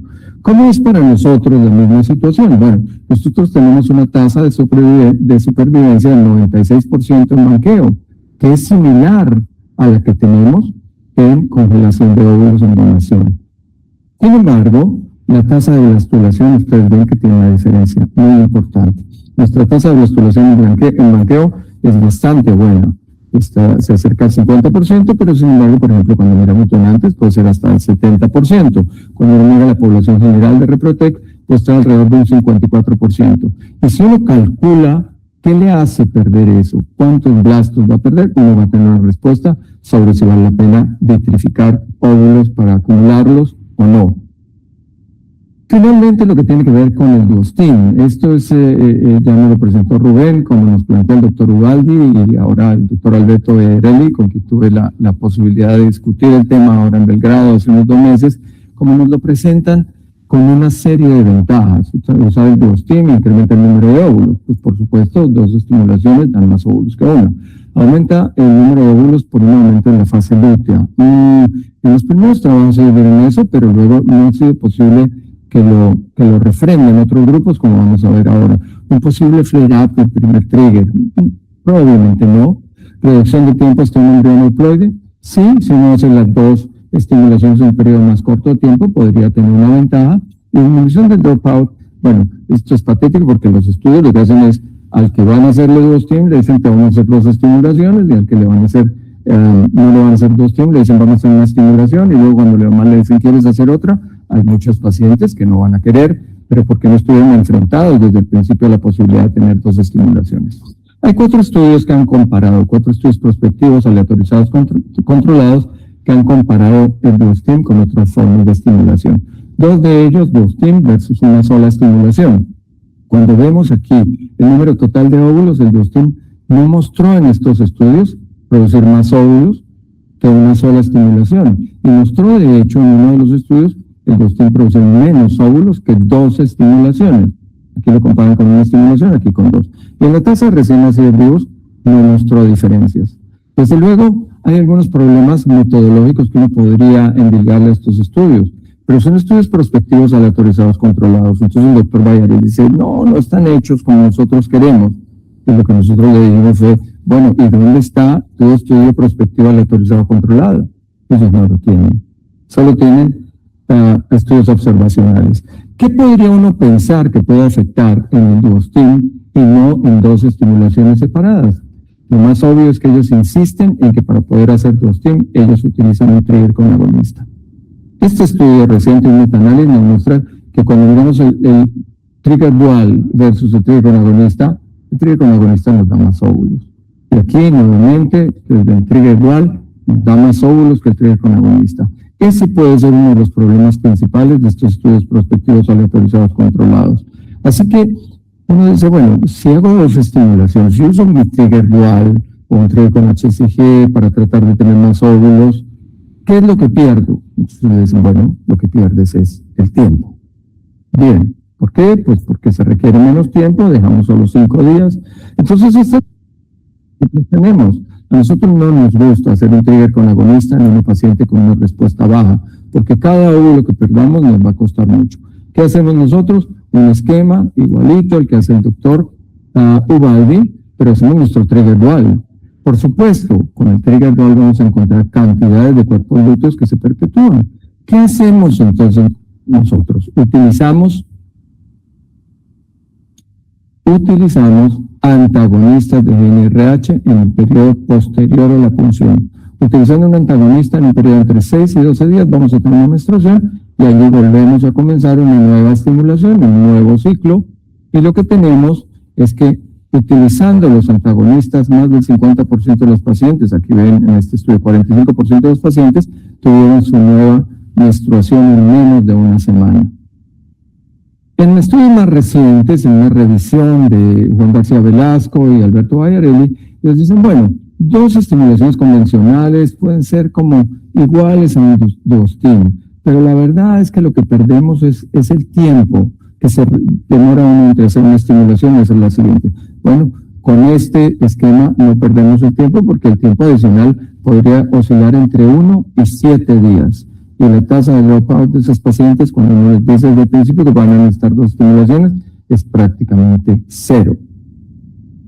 Y esto es, ya lo mencionó el doctor Jordana, y totalmente de acuerdo, una vez que uno consigue un blastocisto, la tasa de euplogía es similar y las tasas de implantación y embarazo son similares. Estas son las de banqueo en nuestro centro en Reprotec, que son similares a las de los pacientes que tienen una muy buena respuesta y se les hace también PGTA. En conclusión, de la supervivencia de los óvulos depende que la acumulación de los mismos sea una alternativa buena en las pacientes bajas respondedoras o que no lo sea, y eso varía de un centro a otro. Las altas tasas de fertilización y desarrollo de blastocisto son lo que debemos monitorizar porque es lo que evalúa realmente la funcionalidad de los ovocitos que vitrificamos. Las tasas de implantación y embarazo muestran que la vitrificación no altera este aspecto específico de los embriones derivados de óvulos vitrificados y la acumulación realmente es la única alternativa que parece mejorar significativamente el pronóstico de las pacientes bajas respondedoras reales. La pregunta está, según mi tasa de sobrevivencia de blastulación, ¿debo acumular óvulos o debo acumular embriones? Muchas gracias. Doctor Castro, muy interesante el esquema que usted nos plantea de realizar la estimulación continua para obtener un buen número de ovocitos, realmente es muy ilustrativa, digna de tomarse en cuenta. Bueno, vamos nosotros en este momento a conversar. Siempre tenemos algunas dudas, algunas inquietudes que quería conversarle, ¿no?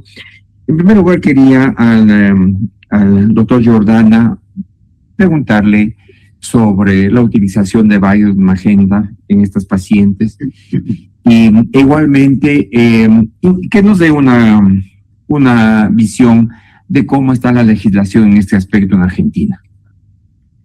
Bueno, respecto al Violet y Magenta, nosotros Magenta prácticamente no lo usamos, no le encontramos todavía el momento para empezar a utilizarlo, o sea que son tratamientos frescos independientemente de la predicción que nos pueda hacer.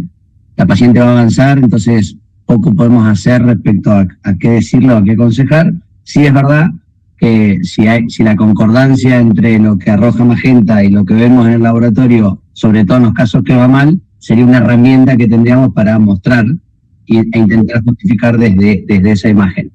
Pero si pasa lo contrario, o sea, tenemos buenas predicciones y va mal, poco nos sirve Magenta. Entonces todavía no vemos de qué manera implementarlo a eso. Violet lo usamos mucho para preserva y para aconsejar a las pacientes en función de la predicción y ver si animarlas también con un dato objetivo, a ver si merece la pena hacer otra estimulación o no.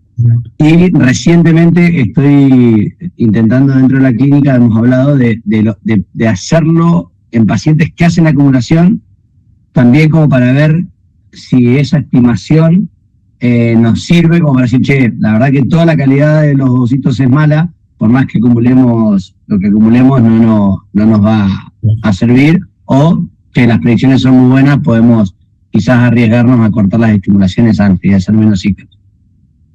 Así que esa es la experiencia que tenemos en propios con Biolite y Magenta. Como no lo usamos, como usamos principalmente en reserva, no tenemos datos como para decir nos sirve la herramienta o no nos sirve, porque todavía las pacientes que han preservado no han venido a buscar esos embriones, esos óvulos, perdón. Después, respecto a la ley, acá no hay ninguna restricción en qué congelar ni cuánto. Es muy parecido a lo que contó Rubén sobre la legislación. Las mismas dificultades sobre post-mortem, divorcio, lo que sea. Acá, digamos, el embrión, si el embrión es de una pareja, los dos tienen que firmar el consentimiento informado para cualquier cosa que hagamos, inclusive para una segunda o tercera transferencia. O sea, nosotros no podemos transferir o biopsiar o lo que sea, en todo un consentimiento tiene que estar la firma de los dos. Y recientemente lo que sí hasta hace poco en Argentina solo se podían donar los embriones para uso reproductivo, no para investigación, y tampoco se podían descartar. Hace poco empezaron a través de un fallo, los pacientes pueden firmar un consentimiento y descartar sus embriones, sean euploides o aneuploides, no hay problema. Se pueden donar a otras parejas, eso sigue igual, lo que no se puede hacer todavía es utilizar para investigación. Perfecto. Algo que me olvidé, quería preguntarle respecto a la vitrificación y desvitrificación ultra rápida en el laboratorio. Nosotros, por ahora, solo estamos usando la desvitrificación ultra rápida. La vitrificación no, pero sí la desvitrificación. La verdad que no vemos diferencias, va muy bien, tanto en embriones como en óvulos, y sí nos permitió, optimizar los flujos de trabajo dentro del laboratorio, sobre todo por el tiempo que demanda la desvitrificación. Pero en términos de resultados, ya hace unos 4 meses que estamos y no hemos visto, no observé la caída de ningún indicador que me haga sospechar de que puede no funcionar o andar mal. Perfecto, muchas gracias. Doctor Castro, quería preguntarle a usted acerca de cómo está el asunto de la legislación en Colombia. Bueno, en cuanto a lo que acaban de mencionar, lo que nosotros tenemos en cuenta es que un centro debe tener una serie de consentimientos que abarquen todas las posibles situaciones.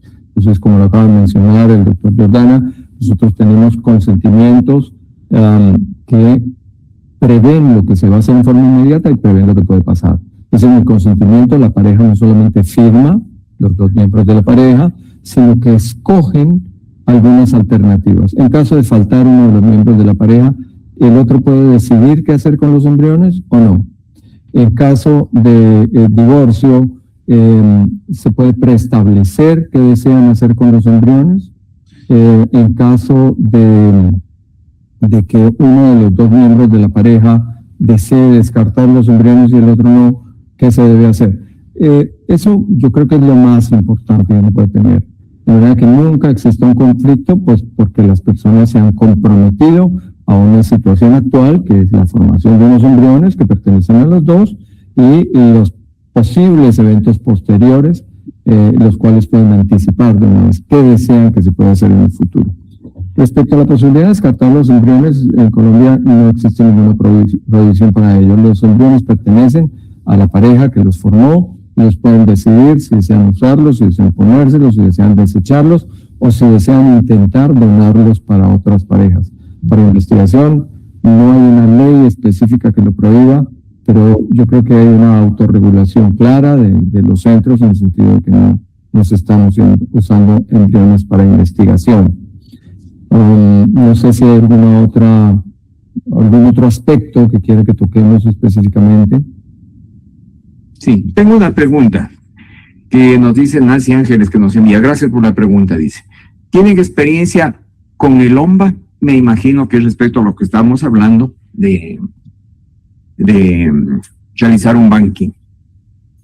Con corifolitropina tenemos experiencia en todo tipo de pacientes, en pacientes de banqueo. Tuvimos una experiencia fantástica con donantes y ahora tenemos la experiencia de lo que sucede cuando un laboratorio no quiere traer un medicamento a un país.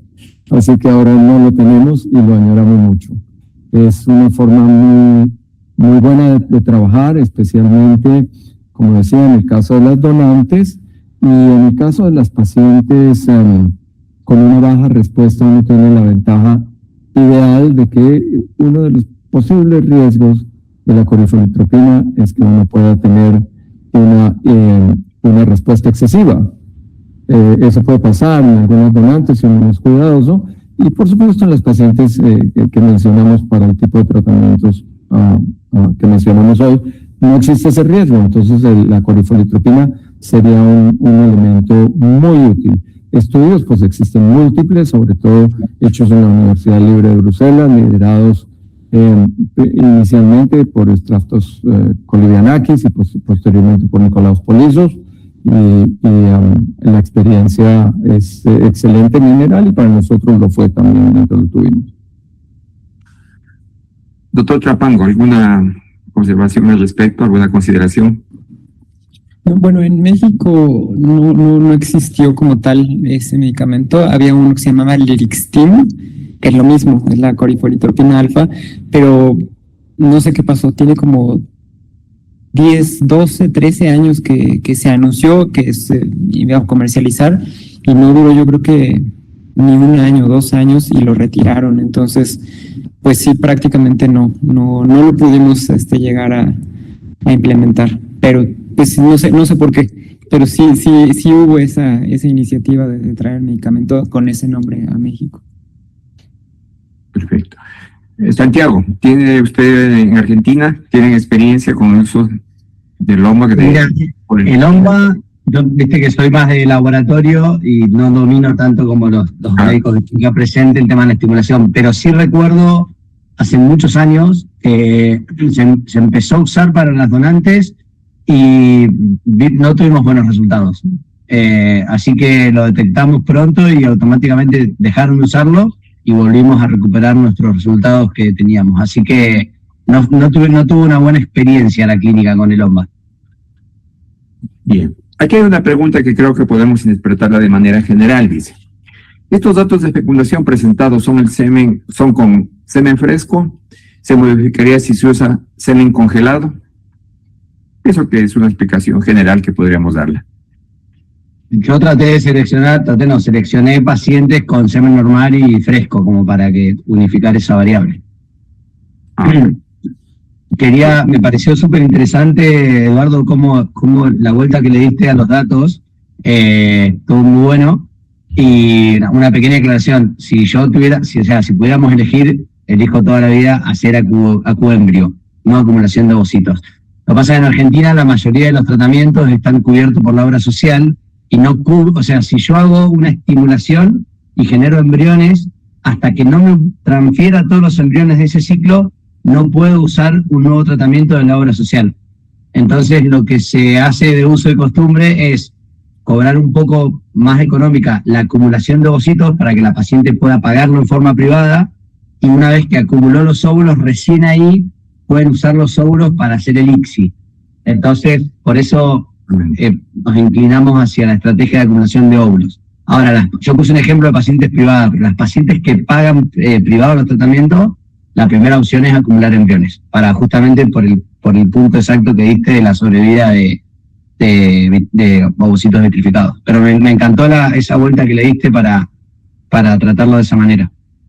Bueno, yo a la vez digo que esto que nos acabas de explicar es fantástico, porque nos muestra cómo hay una diversidad muy grande, dependiente no solamente de las pacientes, sino del entorno, con la cual cada clínica debe buscar una aproximación que sea la más práctica y la que más beneficie al paciente.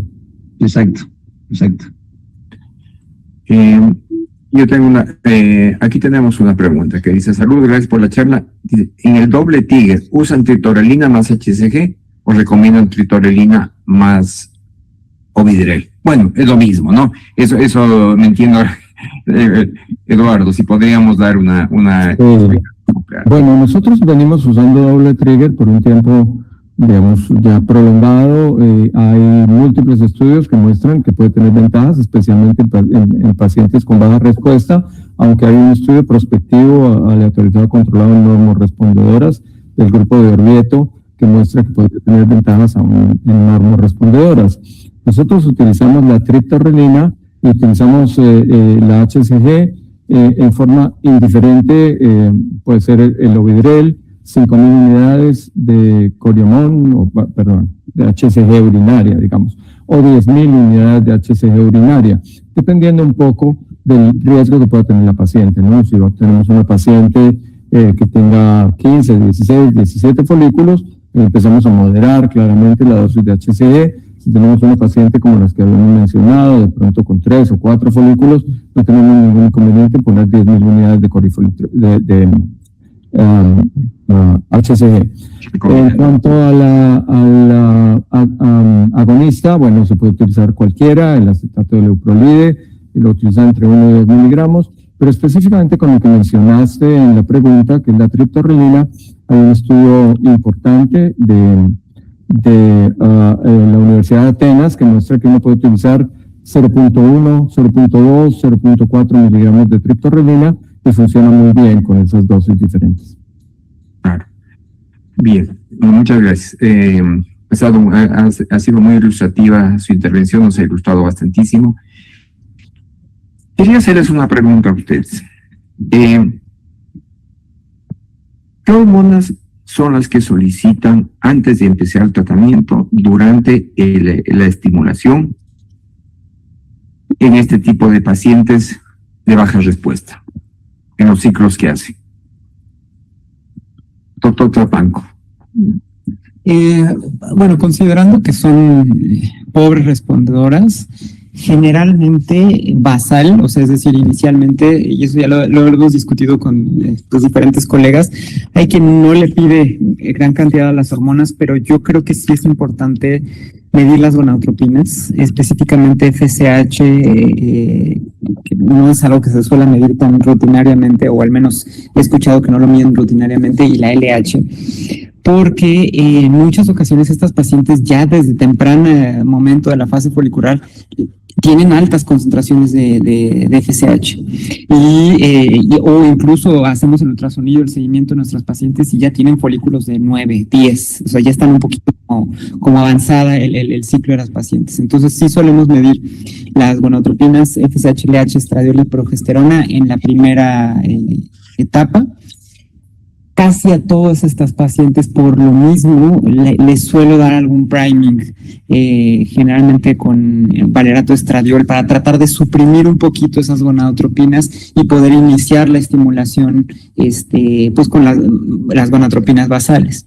Y bueno, posteriormente hacer una reevaluación alrededor del día 5 o 6 de estimulación, principalmente ahí el peso es la valoración del estradiol, y más adelante volvemos a evaluar estradiol, empezamos a evaluar también LH y progesterona, cercano o previo al trigger, y sobre todo también nos ayuda mucho a la decisión del dual trigger, el doble disparo, si vamos a usar agonista, sobre todo para ver las concentraciones de LH que tienen cuando vayamos a realizar la maduración ovocitaria. Se ha descrito que pues tenemos que tener una cierta reserva hipoficiaria de LH, el agonista tenga un efecto adecuado.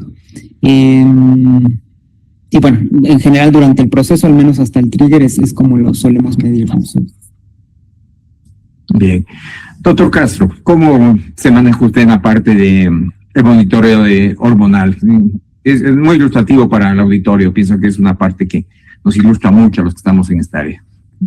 Bueno, nosotros tenemos por costumbre, y las guías de eso lo han ratificado, que uno puede trabajar sin medir hormonas. No quiere decir que esté mal medirlas de ninguna manera. Lo que dijo Rubén es perfectamente claro para mí. Nuestra aproximación es que las pacientes casi invariablemente tienen priming, ya sea anticonceptivos por un periodo corto, como utilizan los españoles, los utilizamos a veces, o bien de estradiol, que es lo que más utilizamos. Y en esos casos nosotros estamos suprimiendo una foliculogénesis temprana. Una paciente que tiene un ciclo normal de alrededor de 28 días, comenzamos estradiol, 4 miligramos por vía oral en el día 24, y si la paciente tiene ciclos más cortos, de 25 o 26 días, lo comenzamos desde el día 21. Con la utilización de ese priming consideramos que estamos suprimiendo la foliculogénesis y no medimos de rutina ninguna hormona, ni FSH, ni LH, ni estradiol. Medimos LH al principio del ciclo, como lo mencionó Rubén, no específicamente en estas pacientes, sino en las pacientes en las que queremos utilizar solamente un trigger con agonista, porque uno tiene que tener un nivel adecuado de LH, que se puede medir al inicio del ciclo, se puede medir en el día del trigger, se puede medir para evaluar el pico 12 horas después de que uno hizo el trigger.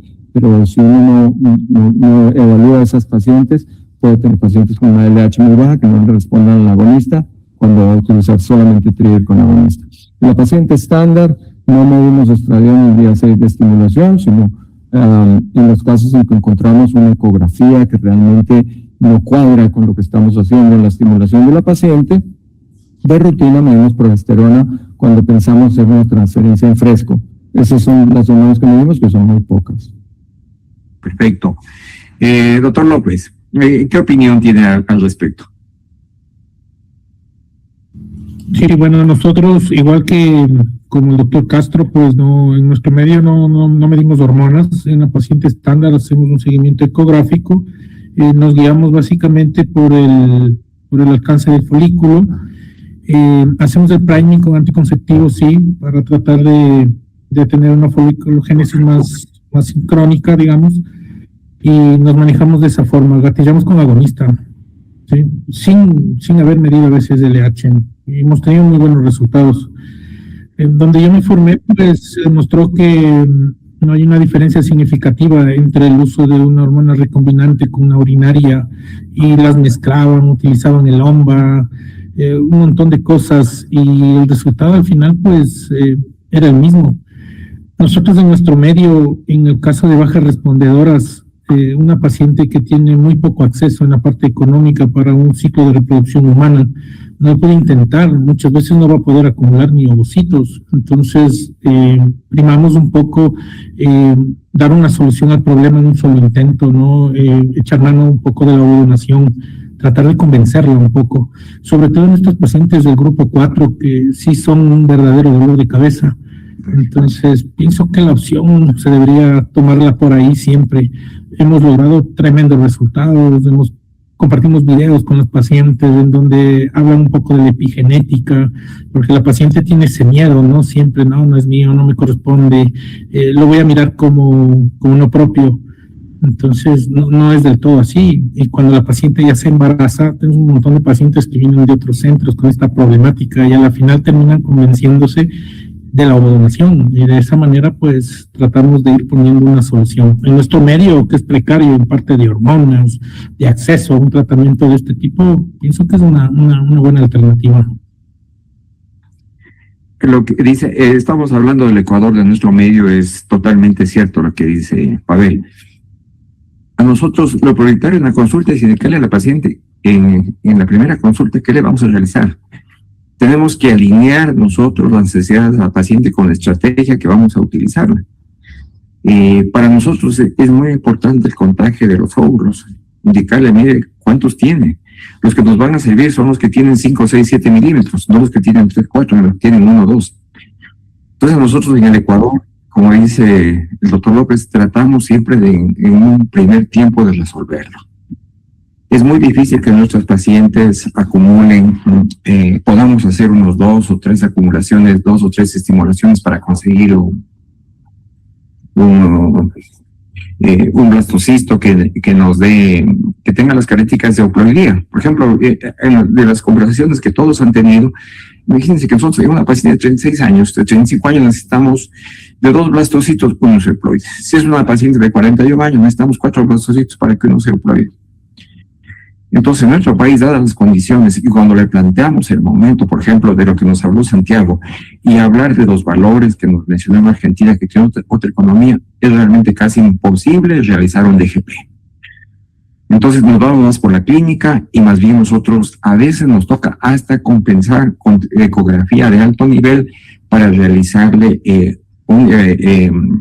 los marcadores cromosómicos y hacer un seguimiento más por ecografía, y tenemos que de esa manera tratar de equilibrar el déficit diagnóstico que tenemos. Eso sucede aquí en el Ecuador, ¿no? Entonces aquí tenemos realmente, por ejemplo, hemos desarrollado mucho. Nosotros le hacemos el estudio de ADN a la 5ª semana. Entonces, en el estudio de ADN a la 5ª semana ya sabemos cómo está ese bebé, si tiene alteraciones cromosómicas o no. Entonces, miren cómo son diferentes estrategias que nosotros usamos y que son muy valiosas, ¿no? Para nosotros es muy importante explicarle a la paciente que a los 36 años, de 36 a 39 años, pierde un 33% de tener un embarazo de forma espontánea. Entonces, para nosotros realmente es muy importante la explicación primaria que le demos a la paciente. Que nosotros sepamos quién es la paciente y que la paciente también sepa qué potencialidad, qué posibilidades de embarazo tiene. Pienso que en nuestro medio es muy importante eso. Esa es la parte en la que más debemos recabar los médicos, para poder nosotros alinear una buena estrategia y hacer un tratamiento adecuado al paciente. Bueno, entendemos una última pregunta que nos hace, y con esto cerramos. Tenemos una que nos dice, en el caso de la paciente con endometriosis, ¿en qué día hacen el primero y qué fármaco utilizan? Bueno, sí podrían tal vez responderla de manera general en una paciente con endometriosis, vamos a suponer, y con baja respuesta. ¿Cuál sería el planteamiento que haríamos? Para todos. Como priming, entendí, ¿no? Sí, ¿qué día hacen el primero y qué fármaco usan? Dice. Me refiero que es a la primera estimulación en una paciente de baja respuesta. Así lo tomaríamos. Pues bueno, digo, es como un caso muy similar a las que tienen poca respuesta. Yo no suprimiría a estas pacientes con endometriosis. Yo creo que ahí cambiaría un poquito el protocolo podría ser para la transferencia embrionaria, pero en el caso de estimulación ovárica se ha hablado de darles Dinogest, se ha hablado de darles agonistas como triptorelina, etcétera, previo antes de iniciar una estimulación, pero bueno, las guías ya no lo recomiendan y también pueden estar muy suprimidas y todavía respondernos menos a la estimulación ovárica. Entonces yo sería de la idea, pues en cuanto veamos folículos, revisar a la paciente e iniciar la estimulación. Si se puede hacer un priming con valerato de estradiol, como se ha mencionado en fase lútea, tal vez día 21 del ciclo previo, se haría este priming y posteriormente iniciar la estimulación con gonadotropinas. Ahora, para la transferencia embrionaria, ahí sí hay algunas escuelas de revisiones en adenomiosis o endometriosis, sí darles 2 meses, 3 meses de agonista o Dinogest para tratar de disminuir el proceso inflamatorio a nivel uterino y bueno, y posteriormente hacer la transferencia. Doctor Castro, ¿algo al respecto? Creo que está silenciado. Sí, está silenciado.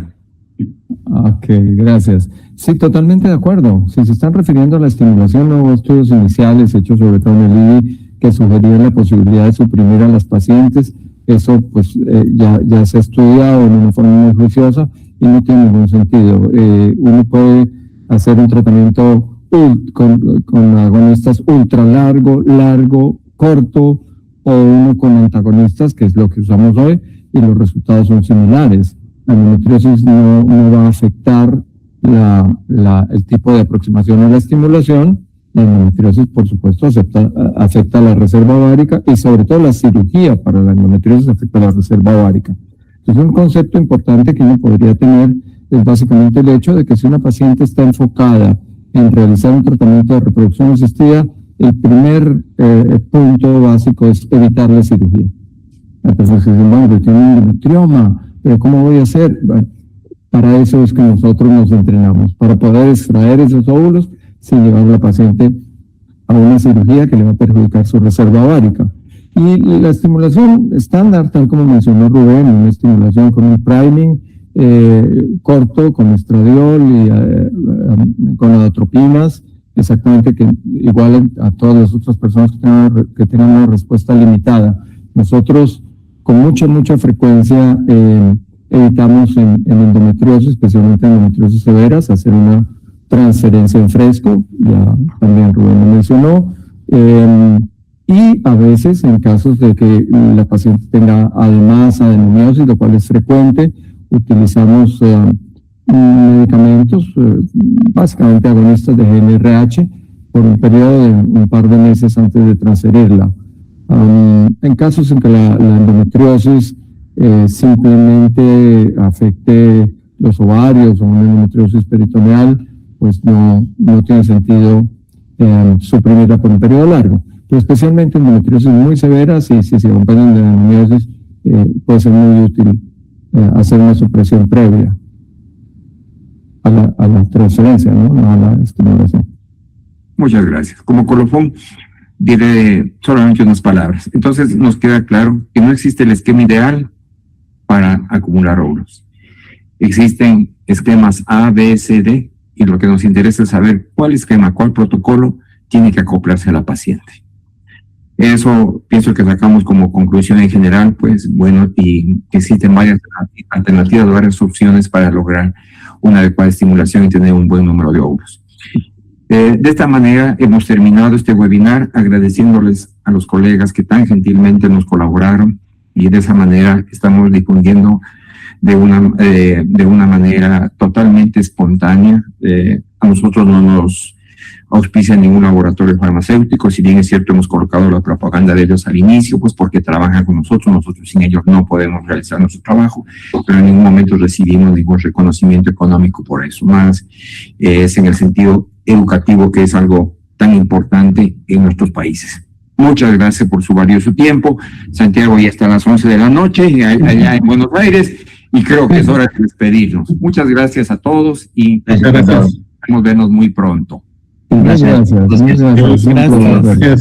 Gracias. Bueno. Adiós.